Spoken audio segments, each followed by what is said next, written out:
अब मैं आपके सामने कुछ पॉजिटिव बातें रखता हूं। पीएसओ जो घाटे में था, अल्लाह का शुक्र है 32 अरब का प्रॉफिट आज देने जा रहा है आपको। उज्बेकिस्तान ने ऐलान किया वो पाकिस्तान का सी पोर्ट इस्तेमाल करेगा। पाकिस्तान स्टॉक एक्सचेंज पहली बार दुनिया में फर्स्ट इस्लामिक स्टॉक एक्सचेंज का अवार्ड जीता है हमने 2021 में। चाइना पाकिस्तान के पेट्रोकेमिकल इंडस्ट्री के अंदर $15 बिलियन की इन्वेस्टमेंट करने जा रहा है। चाइनीज बहुत बड़ी manufacturer, auto manufacturer GAC Pakistan के अंदर बहुत बड़ी इन्वेस्टमेंट के साथ अपनी SUV लॉन्च करने जा रही है।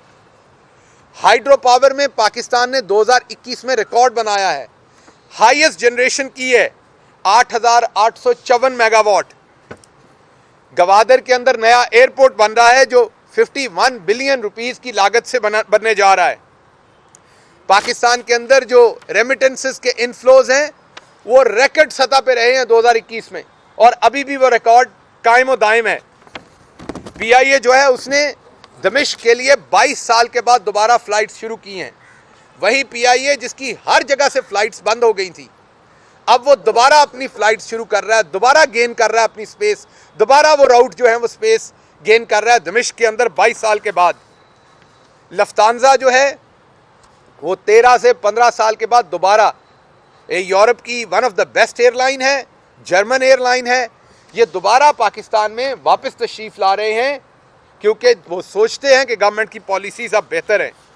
BMW पाकिस्तान के अंदर पहली दफ़ा अपने मोटरसाइकिल लॉन्च करने जा रही है। मैकडॉनल्ड पूरी दुनिया के अंदर पहली दफ़ा पाकिस्तान के अंदर सबसे ज़्यादा डिलीवरीज करने का एक दिन में रिकॉर्ड कायम कर रहा है। चाइना दूसरे नंबर पर है, पाकिस्तान पहले नंबर पर है। और मैकडॉनल्ड कौन खाता है? आपकी मिडिल क्लास और अपर मिडिल क्लास खाती है। मैं मानता हूं आपका गरीब आदमी नहीं खाता और ना ही आपका बहुत अमीर आदमी खाता है, क्योंकि वो इसे हेल्दी फूड नहीं समझता। तो मैकडॉनल्ड जो है वो ना सिर्फ एक दिन में हाईएस्ट रिकॉर्ड बनाता है पाकिस्तान में, बल्कि एक घंटे में भी हाईएस्ट रिकॉर्ड दुनिया में ऑर्डर डिलीवर करने का पाकिस्तान में बनाया जाता है, और चाइना नंबर 2 पे है उसमें। उसके बाद नैब जो है कहते हैं अकाउंटेबिलिटी आपकी फेल हो गई, कहां गए वो सारे पैसे आपने जो रिकवर करने थे? पहली दफा पाकिस्तान की हिस्ट्री में इन 3 सालों में 535 अरब रुपया जो है वो रिकवर किया नैब ने। सैमसंग जो है वो पाकिस्तान के अंदर टेलीविजन बनाने की फैक्ट्री इंस्टॉल कर रहा है। इसके अलावा बहुत कुछ है। आपकी इकॉनमी 5.37 पे इंक्रीज कर रही है, आपकी एक्सपोर्ट 20 अरब से 30 अरब पे जा रही है। आपकी एग्रीकल्चर में अभी बताएंगे चीमा साहब के क्या हो रहा है। आपके सबसे ज़्यादा मोटरसाइकिल बिक रहे हैं, सबसे ज़्यादा ट्रैक्टर बिक रहे हैं, आपके यहाँ सबसे ज़्यादा साइकिल, वॉशिंग मशीन, पंखे, ग्रॉसरी का सामान, आपके यहाँ हर चीज़ ऊपर को जा रही है। सो मच सो कि मीडिया के प्रॉफिट 36 से 40% है, और उसके साथ साथ कहा जाता है इकॉनमी नीचे जा रही है। इनके 5.4 के ऊपर दूध की नहरें बह रही थी, मुल्क ऊपर जा रहा था। हमारे 5.37 के ऊपर मुल्क तबाह हो गया है, ये हमारी समझ से बाहर है। 5.4 के ऊपर मुल्क स्विट्जरलैंड था, 5.37 के ऊपर सब कुछ तबाह हो गया है। ये 7 अरब के फॉरेन रिजर्व छोड़ के गए थे, हम 22 अरब के फॉरेन रिजर्व के ऊपर बैठे हैं। ये 20 अरब का करंट अकाउंट डेफिसिट छोड़ के गए थे, हम आज आपके सामने अल्लाह का करम है, अगर ऑयल की जो कीमत का फर्क है उसको निकाल दें तो आपका करंट अकाउंट डेफिसिट 0 है। आज $95 के ऊपर तेल बैरल हो गया है।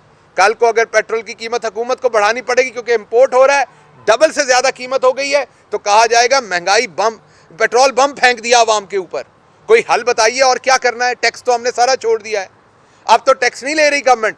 नून लीग की हुकूमत 30 रुपए 1 लीटर पे ले रही थी, हमारा पिछली दफा 1.5 रुपया था, जब अब वो भी माइनस में चला गया है। तो अब आप बताइए क्या हल है? अब अगर पेट्रोल है तो आप बता दीजिए किसकी जेब में पैसे वो डाल के दे देते हैं आवाम को। बाहर से इंपोर्ट होगा, जिसके पास सोल्यूशन है इसका वो हमें बताए, मीडिया में है या पॉलिटिक्स में है, वो हमें दे को 50-60 अरब रुपया, तो अगले 15 दिन में जेब में से डाल के तो पेट्रोल सस्ता दे देते हैं। तो अब आपने तनकीद करनी है तो सोल्यूशन के साथ करनी है। बाकी अगर महंगाई की बात है, पूरी दुनिया में, अमेरिका में पिछले महीने 7% थी, इस दफा 7.5-8% हुई है। अभी CNN ने रिपोर्ट की है कल कि अमेरिका के अंदर कोका कोला के सीईओ ने कहा है कि अगर महंगाई इसी तरीके से बढ़ती रही तो लोग अफोर्ड नहीं कर सकेंगे, लोग चीजें नहीं खरीद सकेंगे अमेरिका में। तो जब पूरी दुनिया महंगाई की जद में है तो बिल्कुल पाकिस्तान में भी है, और हम मानते हैं और हम उसको कर्टेल करने की कोशिश की है और बहुत हद तक कामयाब हुए हैं। तो अपोजिशन अपना प्रोपेगेंडा जरूर करे, लेकिन हम मीडिया से तवक्को करते हैं, असल मीडिया से जो यहां बैठा हुआ है, ऐसे मीडिया से नहीं जो रात को बैठ के मुगलजात फरमाता है शोज के ऊपर, उसका असल मीडिया के साथ कोई लेना देना नहीं है, जो कल हुआ गरीदा साहबा के शो पे। तो इसलिए हम तवक्को करते हैं कि मीडिया सही पिक्चर सामने लेके आएगा। जी सर।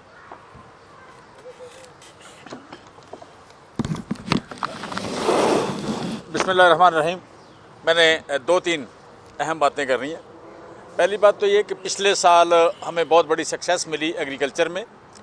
7 बड़ी फसलों में से 6 रिकॉर्ड पैदावार हुई।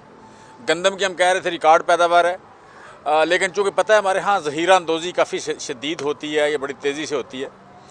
तो लोग कहते थे जी इतनी ज़्यादा गंदम पैदा हुई, गई कहाँ पे। तो गंदम की कीमत पिछले दिनों में बता रहा था आपको कि कुछ 70 रुपये के लगभग थी, कल 60 रुपये हो गई है। गंदम की कीमत का कल रेट कराची में 60 रुपये हो गया है। 10 रुपये केजी गंदम कम हुई है कल कराची में। वजह यह है कि लोगों ने छुपा के रखी हुई थी, आगे नई फसल आ रही है। हमारे पास आज के बाद 4 महीने की गंदम मौजूद है। आज के बाद हमारे पास हमारे स्टोरों में 4 महीने की गंदम मौजूद है। प्राइवेट सेक्टर ने इसके अलावा, प्राइवेट सेक्टर के पास आजकल गंदम नहीं होती, लेकिन इस साल उन्होंने कहा कि ये आसमान पे चली जाएगी, ये हो जाएगा, वो हो जाएगा, छुपा के रखी हुई थी। एक दिन में, पिछले 3 दिन में 10 रुपये केजी कम हुई है। फर्दर कम होने का इम्कान है। इसी तरह चीनी, हम कहते थे कि हमने पिछले साल भी अच्छी पैदावार ली है, इस साल फर्दर अच्छी पैदावार ले रहे हैं, वो नीचे जा रही है। मसाला जा सारे सस्ते हो रहे हैं। दालें, मूंगी पिछले 1 हफ़्ते में 27% सस्ती हुई है, दालें सस्ती हुई हैं। सो कहने का मतलब ये है कि खुराक के महाज पे हमारी गवर्नमेंट ने बेहतर परफॉर्म किया है। और पाकिस्तान जैसा मुल्क जो है, जहाँ पे 42% लोग मिडिल क्लास के हैं, यहाँ पे 50% लोगों का जो खर्च है वो खुराक पे होता है। खुराक हम सस्ती कर लेते हैं तो दूसरा फिर साथ एनर्जी है। एनर्जी का मेन कंज्यूमर नॉर्मली आप कह लें कि अपर मिडिल क्लास और रिच क्लास वो बड़ी है। लोअर मिडिल क्लास और पुअर क्लास जो है एनर्जी का यूज़र छोटा है, उसकी ज़िंदगी में एनर्जी थोड़ी होती है, उसकी कीमत थोड़ी है। तकरीबन 27% आम आदमी की ज़िंदगी में 27% बिल जो है वो एनर्जी का है, और कुछ 54% के लगभग बिल जो है वो आप कह लें इसका है खुराक का। लेकिन जब आप अमीर होते हैं तो एनर्जी बढ़ जाती है, खुराक कम हो जाती है। गरीब होते हैं तो खुराक बढ़ जाती है, एनर्जी का शेयर कम हो जाता है। लिहाजा एनर्जी की बात तो हो रही थी, गिल साहब बात कर रहे थे, मैं फ़ूड के हवाले से बात कर रहा हूँ कि फ़ूड को हम सस्ता करने जा रहे हैं। फ़ूड लगातार सस्ती होगी। जो बात हम कर रहे थे बार बार कर रहे थे, प्रैक्टिकली साबित हो रही है। आपसे जो गुजारिश है कि गवर्नमेंट तो आटा 55 रुपये दे रही थी, लेकिन प्राइवेट आटा महंगा बेच रहे थे लोग अपने अपने ब्रांड्स के नाम पे। जब मीडिया पे अगर रिफ्लेक्ट आप करें कि जी आटा 70 रुपये हो गया, आटा 80 रुपये हो गया, तो कंज्यूमर घर से तैयार होकर जाता है कि शायद आटा 80 रुपये है, क्योंकि आपका आटा उसने ख़रीदना है 20 दिन बाद, आटा उसने ख़रीदना है 15 दिन बाद। 15 दिन टीवी की स्क्रीन पे अगर महंगा सुनेगा तो बाहर से जाके महंगा ले आएगा, कहीं ना कहीं कोई ना कोई से महंगा बेच देगा। वो चक्की का आटा कह के बेच दे, कोई उससे सुपर आटा कह के बेच दे। आटा, बेस्ट आटे की क्वालिटी 55 रुपये किलो है, 55 रुपये में मिलेगा। प्राइवेट आटा भी अब सस्ता होना शुरू हो गया है। प्राइवेट आटा भी पिछले दिनों में सस्ता हुआ है, तकरीबन 3 रुपये किलो सस्ता हुआ है, जबकि गंदम 10 रुपये सस्ती हुई है। आटे को, प्राइवेट आटे को भी 10 रुपये नीचे आना है। लिहाजा आपसे गुजारिश है कि इस बात को रिफ़्लेक्ट करें। ये अवामी फलाह का मामला है कि अवाम को पता लगे कि आटा सस्ता हो गया, गंदम सस्ती हो गई, आटा सस्ता हुआ है, लोग जाके सस्ता लेके आएँ। दूसरी जो बात आपसे, मेरी एंड थी बड़ी जी, 10 रुपये गंदम सस्ती हुई है जी। अच्छा, दूसरी बात इम्पॉर्टेंट ये है कि पिछले साल हमने पैदावार अच्छी ली है। मिर्चें सस्ती हुई हैं जी, मिर्चें प्रोडक्शन ज़्यादा थी, दालें सस्ती हुई हैं, बाकी चीज़ें सस्ती हुई हैं और लगातार आगे सस्ती होंगी। चीनी की बात मैंने की है। फ्रूट्स एंड वेजिटेबल पे हमारी गवर्नमेंट ने इतना अच्छा परफॉर्म किया कि नवाज शरीफ साहब का दौर जो था 17-18, उससे लेके आज तक एवरेज 3% सिर्फ फ्रूट्स एंड वेजिटेबल महंगे हुए हैं, सिर्फ 3%, 3 साल में 3%। आगे काटन पिछले साल हमने 2 मिलियन बेल ज़्यादा पैदा की थी, 2.5 मिलियन बेल। इस साल 4 मिलियन बेल मज़ीद ज़्यादा पैदा करने जा रहे हैं। ये जो काटन ज़्यादा पैदा करने जा रहे हैं, कई साल से $11 अरब पे हमारी एक्सपोर्ट रुकी हुई थी टेक्सटाइल की, पिछले साल हमने 16 अरब डॉलर पे लेके गए, इस साल चली गई 21 अरब डॉलर पे। और ये जो अगला साल है कमिंग ईयर, उसमें हमारी प्रोडक्शन जो एक्सपोर्ट है टेक्सटाइल की वो जा रही है 26 अरब डॉलर पे। हमने बांग्लादेश को, इंडिया को, वियतनाम को, तुर्की को बीट किया है, हमने उनके ऑर्डर लिए हैं और हमारे यहाँ इसकी इन्वेस्टमेंट बहुत ज़्यादा आ रही है। पोल्ट्री और लाइफ स्टॉक बड़ी तेज़ी से तरक्की करने वाला सब्जेक्ट बना है, हमने ये इम्प्रूव किया है। और नेक्स्ट जो बात मैं करना चाह रहा हूँ कि थोड़ा सा आप इसको अंडरस्टैंड करें, इसको तबकात को, कि पाकिस्तान में ये जो आपको एक बहुत बड़ा कंट्राडिक्शन नज़र आता है कि दुकानों पे हर चीज़ बहुत तेज़ी से बिक रही है और कुछ लोग गरीब हैं। पाकिस्तान में टोटल 4 मिलियन 40 लाख गवर्नमेंट मुलाजम है, सिर्फ 40 लाख गवर्नमेंट मुलाजम है। पाकिस्तान में 95 लाख लोग बाहर गए हुए हैं। जब डॉलर महंगा हुआ है, रियाल महंगा हुआ है, दिरहम महंगा हुआ है, यूरो महंगा हुआ है, या आप कह लें पाउंड महंगा हुआ है, उनको इसका फ़ायदा हुआ है। जब पाकिस्तान का रुपी अप्रीशिएट हुआ है तो उनका इसका फ़ायदा हुआ है, परचेजिंग पावर उनकी बढ़ गई है। परचेजिंग पावर बढ़ी है तो वो आपको यहाँ 95 लाख घराने की जब परचेजिंग पावर बढ़े तो तकरीबन 5 करोड़ लोग बनते हैं, वो नज़र आती है। 83 लाख यहाँ किसान हैं, 83 लाख किसान के बाद 83 लाख घराने, 83 लाख घराने की सिर्फ बड़ी 5 फसलों में 1,65,000 रुपये एवरेज इनकम बढ़ गई है। 2018 की प्रोडक्शन और 2021 की प्रोडक्शन और 2018 की प्राइस और आज की प्राइस, उनकी 1,65,000 औसत इनकम बढ़ी है। जब ये इनकम बढ़ी है तो ऑटोमेटिकली आप कह लें उनकी परचेजिंग पावर बढ़ी है। तीसरा तबका यहाँ पे अगर देखें, जो आप कह लें कि जो इशू मैंने जिस तरह बात की है कि जो मुलाजम था, मुलाजम की जब इनकम नहीं बढ़ी तो वो हमने 15% जो यू कैन से एक टेम्परेरी रिलीफ दिया है, इसको आगे हिस्सा बनेगा। वज़ीर-ए-आज़म पाकिस्तान का ये बिल्कुल अज़म है कि हम इस तबके को बराबर लेके आएंगे, हिट नहीं लेने देंगे। कारपोरेट को, एनलिस्टेड कंपनी जो पाकिस्तान की बड़ी 100 कंपनी, उनको 936 अरब प्रॉफिट हुआ है। पहले पिछले साल होता था 580 अरब डॉलर, 580 अरब से गया 936 जो हुआ है तो ये 60% 60% प्रॉफिट बढ़ गया है। लिहाजा उनको हम कह रहे हैं कि बढ़ाएं, इसकी सैलरी बढ़ाएं। उनमें से बहुत सारे रिस्पॉन्ड भी कर रहे हैं और रिस्पॉन्ड कर रहे हैं लोग जी, रिस्पॉन्ड कर रहे हैं। लिहाजा अब जो टारगेट है कि प्राइवेट सेक्टर का मुलाजम हो या गवर्नमेंट का मुलाजम हो, उनको हम इनके बराबर लेके आएंगे। पाकिस्तान में महंगाई का एक ही तोड़ था कि आप महंगाई कुछ कम करें, लेकिन उससे पहले आपको इनकम बढ़ानी पड़ेगी, क्योंकि महंगाई टोटल वापस कभी नहीं आती। तारीख़ में कभी महंगाई टोटल रिवर्स नहीं होती, ये पार्शली रिवर्स होती है, साथ इनकम बढ़ती है। इनकम बढ़ाने, मैंने कहा किसान की इनकम बढ़ी है, ओवरसीज़ की बढ़ी है, और सैलरी तबके को बढ़ा रहे हैं, कंस्ट्रक्शन और दूसरे कारपोरेट में काम करने वालों की बढ़ा रहे हैं। इंशाल्लाह जो अज़म है हमारा कि हम इस मुल्क को ओवरऑल इंक्लूसिव ग्रोथ, इंक्लूसिव तरक्की, इंक्लूसिव खुशहाली लेके आएंगे। Thank you very much.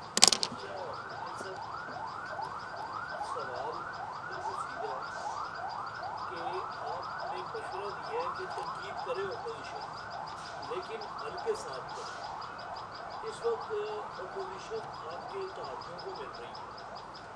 Shahbaz शरीफ कल मुलाकात करें चौधरी बरादरान से, मौलाना फजलुर रहमान आधे घंटे बाद मुलाकात करें चौधरी बरादरान से। ये समझ आता है कि उनका वहाँ जाना, जाके कुछ न कुछ मांगना, वो समझ आता है। लेकिन आपके तहाती जिस किस्म के आपके हवाले से बात करते हैं, मतलब जो सब फरमाते हैं बस कुछ ना कुछ माहौल बनने वाला है, आप इंतज़ार करें मीडिया में। मुत्तहिदा कहती है हमें जो भी दिया था हमने वापस ले लें। अपोजिशन की तो समझ आती है। इन मुलाकातों में क्या कहते हैं और अपने इत्तेहादियों की इस गुफ्तगू के हवाले से हम क्या कहते हैं? देखिए, दो बातें इसमें आपका जो सवाल है इसको दो पैराए में हम देखते हैं। पहला पैराए ये है कि पूरी दुनिया में जब हुकूमत इत्तेहादी जमातों के साथ बनती है तो तमाम जमातों का अपना अपना मंशूर होता है और वो उस मंशूर के ऊपर वोट लेके आते हैं। काफ लीग अपने मंशूर पे वोट लेके आई है, MQM अपने, और हम अपने मंशूर पे। अब जब वो पार्टीज़ इमर्ज होंगी एक हुकूमत के अंदर तो वो बिल्कुल उनका गठजोड़ होगा हुकूमत बनने के लिए, लेकिन ज़रूरी नहीं कि उनके मंशूर के ऊपर भी वो बिल्कुल एक दूसरे के मंशूर के ऊपर 100% जो है वो अग्री हो जाएंगे। उनके मंशूर अपने अपने रहेंगे, प्रायोरिटीज़ अपनी अपनी रहेंगी। हमारे जो इत्तेहादी हैं उनके साथ जो हमारी तय पाई है बात शुरू दिन से, हम उसके ऊपर खड़े हैं और हमें इस बात की बड़ी खुशी है कि हमारे इत्तेहादी भी हमारे साथ खड़े हैं। बाकी रही बात मिलने की और बात करने की, तो आप मेरे से ज़्यादा ग्राउंड के ऊपर आपने सहाफ़त कर रखी है। आपको पता है कि पॉलिटिक्स में मुलाकातें भी होती हैं, बातें भी होती हैं, बयानबाजी भी होती है, ये होनी चाहिए। ग्राउंड रियलिटी ये है कि आज सेंटर में पाकिस्तान तहरीक इंसाफ की हुकूमत है और प्राइम मिनिस्टर इमरान खान वज़ीर आज़म के तौर पर बैठे हैं। पंजाब में पाकिस्तान तहरीक इंसाफ की हुकूमत है और यहाँ पर भी वज़ीर आला पाकिस्तान तहरीक इंसाफ के बैठे हैं। KPK के अंदर पाकिस्तान तहरीक इंसाफ की हुकूमत है और वज़ीर आला पाकिस्तान तहरीक इंसाफ के हैं। GB के अंदर पाकिस्तान तहरीक इंसाफ की हुकूमत है और वहाँ भी वज़ीर आला पाकिस्तान तहरीक इंसाफ के हैं। आज़ाद कश्मीर के अंदर पाकिस्तान तहरीक इंसाफ की हुकूमत है और वज़ीर आज़म पाकिस्तान तहरीक इंसाफ के बैठे हैं। बलूचिस्तान में पाकिस्तान एक इत्तेहादी जमात, पाकिस्तान तहरीक इंसाफ एक इत्तेहादी जमात है जो गवर्नमेंट बैठी है और जो CM बैठे हैं वो हम उनके इत्तेहादी हैं। सिर्फ सिंध एक ऐसा सूबा है जिसके अंदर पाकिस्तान तहरीक इंसाफ जो है वो अपोजिशन में है। तो वाहिद कौमी पार्टी, वाहिद कौमी लीडर जो है वो इमरान खान है। जब ताकत का झुकाव इतना ज़्यादा एक तरफ हो जाए तो जो दूसरे तमाम लोग हैं जिन्होंने पहले चोर चकारी से अपना मैदान बनाया हुआ, उनके लिए परेशानी का बाइस बन जाता है। इस टाइम उनको अपनी स्पेस श्रिंक होती नज़र आ रही है। मैं आपको बड़ा वाज़े बता देता हूँ कि हमारी अब अगली आंख जो है वो सिंध के ऊपर है। हम अगले इलेक्शन में सिंध पे भरपूर फोकस करने जा रहे हैं। हम अंदरूने सिंध में पीपल्स पार्टी को टफ टाइम देंगे। आप देखेंगे हमारी नंबर ऑफ़ सीट्स वहाँ पर ड्रामेटिकली इंक्रीज़ होंगी। इस चीज़ का पीपल्स पार्टी को पता है। जो लोग हमें शामिल होने जा रहे हैं पाकिस्तान तहरीक इंसाफ में, उनका भी उनको पता है। जो हमारी मुलाकातें चल रही हैं उनका भी पता है। ग्राउंड पे जो हमारे वर्कर का मूड है वहाँ पर, वो भी उनको पता है। इसलिए जैसे हमने नून लीग का यहाँ पर ठिकाने लगाया, नून लीग को पंजाब के अंदर, और पहले ANP को और फजल रहमान को KP के अंदर, फिर नून को यहाँ पर, और अब हम पीपल्स पार्टी को सिंध के अंदर लगाने जा रहे हैं।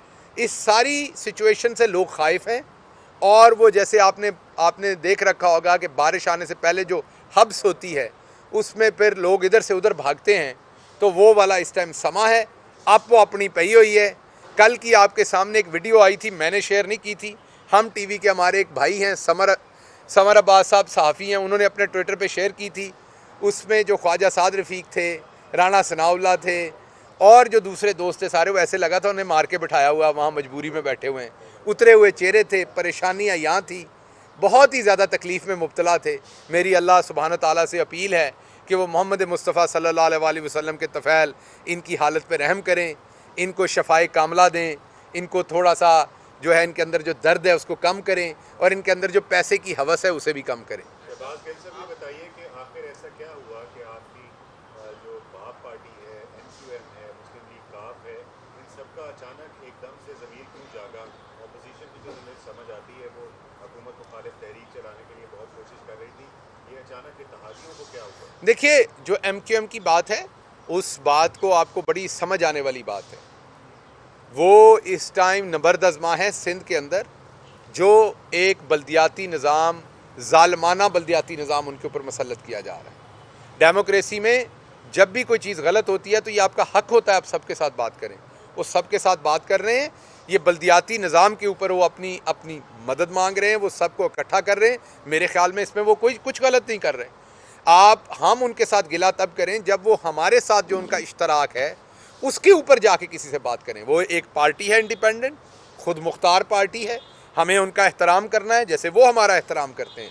हमारे भाई हैं। वो एक बल्दियाती निज़ाम में जो उनके साथ ज़्यादती हो रही है, और MQM ने जो अच्छी बात की है वो ये कि तहरीक इंसाफ के साथ मिलकर उन्होंने पूरे सूबे की बात की है। उन्होंने कोई सिर्फ कराची की बात नहीं की, उन्होंने हैदराबाद की बात की है, लाड़काना की बात की। मैंने खुद उनकी प्रेस कॉन्फ्रेंसेस सुनी है। तो वो ये कह रहे हैं कि जो वहाँ पर एक जुल्म किया जा रहा है आने वाले बल्दियाती निज़ाम में, उसको रोका जाए, और उसके लिए वो डिफरेंट पार्टीज़ के साथ मिल रहे हैं। ये उनका हक है।